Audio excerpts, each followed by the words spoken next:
Today we are discussing The Last Voyage of the Demeter, starring Corey Hawkins, and is based on a chapter from the novel Dracula by Bram Stoker. Aboard the Demeter, a crew transporting the dangerous vampire attempt to survive their long voyage. Oddly, this is the second Dracula movie of 2023 after Renfield, which came out in April, starring Nicolas Cage as Dracula.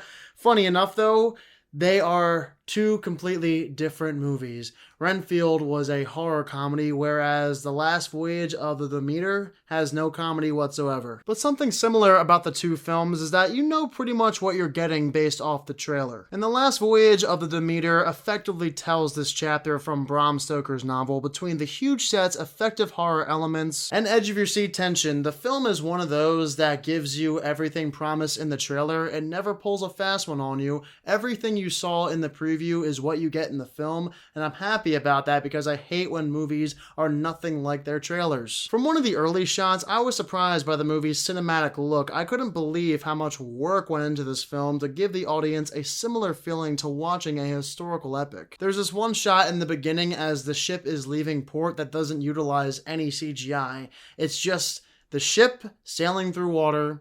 It's a real ship. It's the real ocean.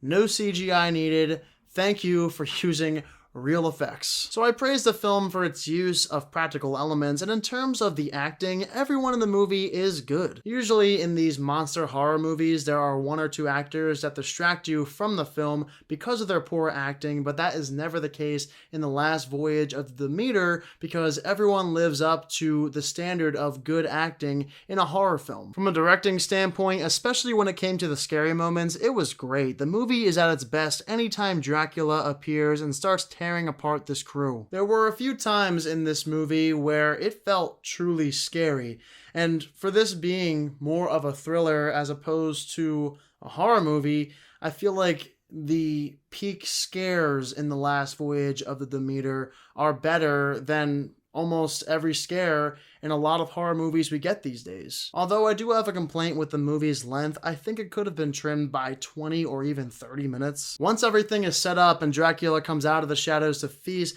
it begins getting a little repetitive, and not that I was ever bored watching the movie, but the film only gives you 10 crew members, and once a few start dying, some of the other crew members question whether or not this is a monster or maybe something else. And whenever somebody dies, the film spends too much time with the crew who keep asking the same questions and trying to solve this mystery. So I think the only way to avoid this film coming off as too long is by adding more crew members for Dracula to devour instead of just having the same scene take place over and over again after somebody is killed. I also think the Demeter over-relies on jump scares, and some of the CGI gets noticeable towards the finale. It's one of those movies too that starts out with strong CGI, and as the movie lingers on, you begin to notice where the CGI is in the background, or even with Dracula. But if you watched the trailer and liked what you saw, I'm sure you'll have a great time watching this movie in theaters. It's not a perfect movie, but it's one of the better monster movies I've seen in recent years. So I'm giving The Last Voyage of the Demeter a 6.5